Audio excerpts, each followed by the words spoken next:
Hi, this is Ryan with our debtfreelives.com. Today I'm going to show you how to use our debt snowball calculator. And this is actually great if you're looking to pay off some debt and you're not sure where to start and you want to see what type of impact it can have. It's also great if you're creating a budget to use this to try to determine exactly how much you can apply towards debt. So let's go ahead and get started on there. All right. And here's our debt snowball calculator version 1.3. So I'm going to go ahead and walk you through how to use it. So the first thing that we want to look at is these areas right here in the gray are going to be areas that you can change. The rest of it is going to be all formula based, and you won't be able to go through and change those. So we'll start off here. So the first thing you'll want to do is pull your credit report so you can get a list of all your current debt accounts. You can also, if you know them and you know what the minimum payment is and interest rate and everything such as that. So I'm going to start off here with the debt account name. So this can actually be whatever you'd like. This is free text. So you can go through and enter, for example, if you have a Chase Freedom card, you can go ahead and enter that in here. And what that does is it's basically just going to save it. So when you go to the debt dashboard, you'll be able to identify each of the different debt accounts that you have. One other call out is you will want them to be named different. Otherwise, it's just going to put them in one lump sum. And if that is what you want, you can do that also. The debt category. And so we have a few different breakouts. We have credit card, auto loan, medical, mortgage, student loan, and personal loan. And again, this right now doesn't have any functionality, but we do have some new features that are going to be coming out on our next version that you'll be able to use this. So you can go ahead and select that for now. So for this example, use credit card. And then here you would look up your minimum payment. And that can be found in a number of different ways. So you can either go to look at your last statement or go to the bank's website and get your current information. So you'll be able to get an interest rate and then also a total balance. And you'll want to do the most current balance that you have on there. So I'm going to go ahead and go over here. So I've got these filled out. One of the things that I want to call out as you're putting these debt accounts down, you'll want to make sure that you have the interest rate in descending order. So the highest interest rate will be at top, and then as you go down, the interest rate should lower. And the reason for that is because the way that this works is it's going to pay the debt with the highest interest first. So any extra payments that you apply should be applied to the highest interest rate. And so that's what we've got built in here. So the other thing, if you take a quick look over here, you can see I've listed out some credit cards, a personal loan, student loans, and auto loan. And then if we go over here, you can see the total balance of all of these accounts. And one of the things for the minimum payment is you go through these on anything that's going to be like an installment. So for example, a student loan or a personal loan or an auto loan, you're going to have a monthly payment, and that may be a set amount. And so what you'll want to do is use that monthly payment amounts to enter as your minimum payment. And then for the other calculations over here, as you enter information, as you enter the minimum payment, interest rate, and total balance, the rest of this will fill out automatically. So you won't have to go through and enter anything in there. So these are all formulas, and you won't be able to go in and change them. Down here, you'll just want to enter a start date. I would recommend just using today's date. If you are planning on starting, let's say you want to start paying down this debt, but you don't want to start this program quite yet, and you're going to wait until November, you can go ahead and do that. And then basically all these calculations will be based off of a start of November. So once you've entered that in, the next thing you'll want to do is go to the debt dashboard. So the debt dashboard is going to have basically all of your accounts. It's going to show you your current debt overview. So I'll go ahead and start over here in the top left corner. So the current debt overview is going to have all of your accounts listed out. It'll have your balance, your minimum payment, and then your monthly interest. And then it'll have the expected payoff date. And again, this is basically just taking everything from the debt accounts. So the information that you entered over here is now brought over here. So you can see it in comparison to where if you do go through and you change your monthly payments or go in the future, you'll be able to see that, the impact that it has on there. So the current debt overview is going to be where you're currently at today. And so as you change any of the preferences, it won't change. It'll actually remain constant. Now, as we go down here, again, the preferences is going to allow you to, if you click that, it's going to change the dates. So it'll, you can see, so for example, November 2018, right here, it'll update all of these and it'll give you a snapshot for November 2018, what your accounts balances will be, what interest you've paid, and things such as that. And the extra monthly payment is going to be basically any amount that you plan on paying on top of what the current minimum payment is. And so when we're looking at this tool, when we come down here to the projected debt snapshot for November 2018, now when we're looking at this account, one of the things you may start to notice as you go through and you start to play with this, you'll see that the accounts here, so you'll have all your accounts listed out. You'll have your beginning balance, minimum payment, and then any extra payments. So for example, if we decide to change that to 25, it's going to apply to the highest rate, interest rate credit card or loan first. And then here, for example, once you pay off the Chase Freedom card, that minimum payment is going to go away and it's not going to be applied to any other. So your total amount that you'll pay is actually going to drop. Over here, basically what we're doing is we're going to take any debt that let's say we go and we pay off the Chase Freedom card.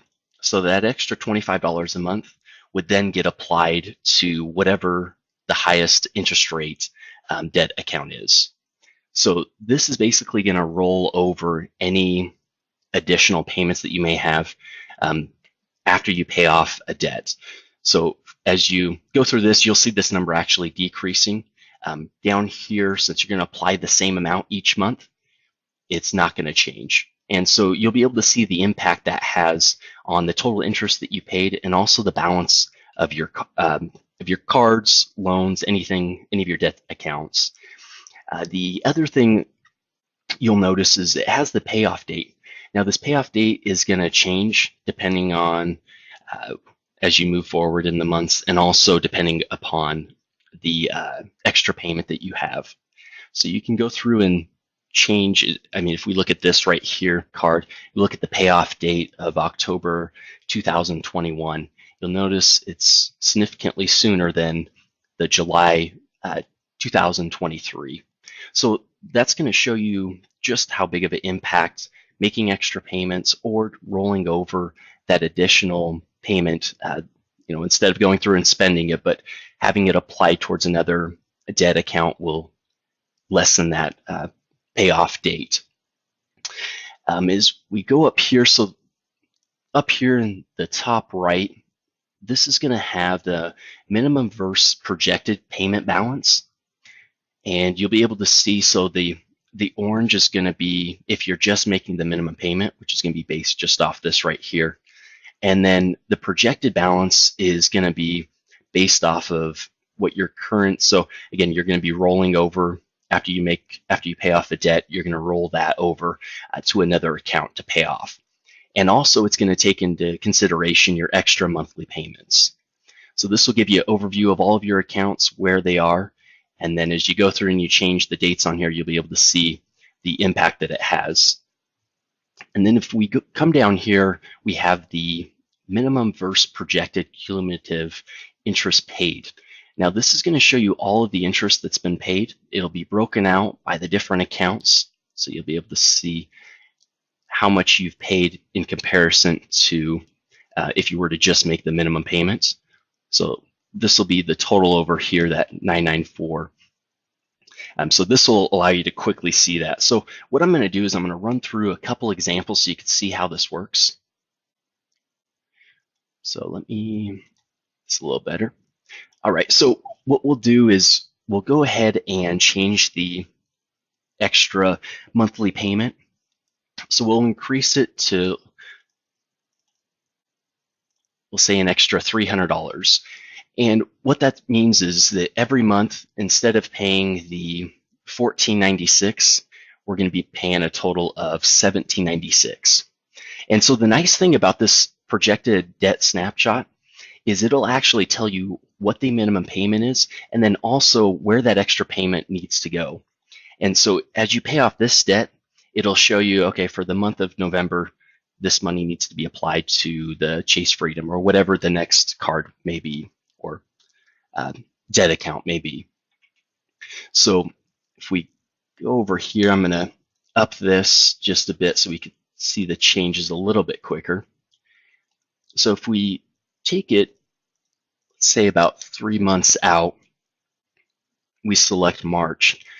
So by making an additional payment of $475, you can see over here we haven't paid off any of the balances yet. But over here, if we look, you can see what the total interest is. So you can see we're currently paying down the Chase business credit card. So we were projected to spend, the minimum, had we were just making the minimum payment, it would have been $545 we would have paid so far. And again, that's going to be starting from our original date back here. So if we look at that start date, that's what it's going to be. That'll be your official start date. So when the cumulative will start from that period going forward. And then if we come up here, we look at the Chase Business Credit Card account, you can see that the balance, again, if we were just making the minimum payment, we'd be right around $5,000. But since we're making those extra payments, it's actually brought it down to right around $2,000. And so I'm going to go ahead and fast forward. So we're going to say a year, looking a year forward. So again, making that additional $475 a month payment. You can see here these two cards have been paid off. And so the next one is the Capital One Sparks Business. And as you can see, if we look at this, we have the beginning balance, then we have this extra payment. And again, remember, that's going to consist of this right here, and then it's also going to be this minimum payment.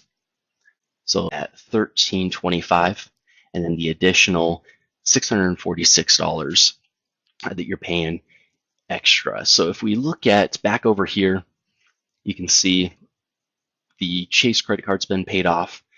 Again, had we not made that additional payment and rolled over that additional cash, we would still be at $4,500, or right around $4,500.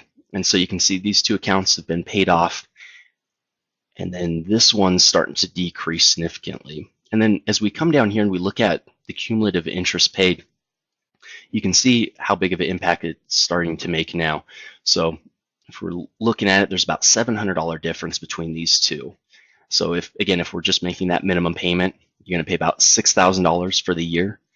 But now, since we've gone through and we were able to pay some of that down, we're only going to pay $5,300 in interest for that year. And so you can go through and, let's say we go another year, so 2 years out. If we look at it now you can see this impact is starting to get larger and larger. You have almost all of your, you have all your credit cards paid off. You have your Wells Fargo loan paid off, and now you're starting to pay additional on your student loans. So you can see, again, if we look down here, you got $10,000 that you would have spent in interest. Instead, you only spent $8,000. So it's about $2,000 savings, so about $1,000 a year, which is pretty amazing. So this is just a quick overview of how to use our debt snowball calculator. And if you guys do have any questions, please feel free to send us an email, or if you guys do have any comments or if there's any feedback that you'd like to give us on this tool, we definitely appreciate it. We're always looking to add new features. And stay tuned for our additional videos, and we're going to have some new templates coming out that are Excel-based that'll allow you to plan for early retirement and also financial freedom. So we're really trying to give you the tools so you guys can do it on your own. So I just want to thank everybody for watching the video.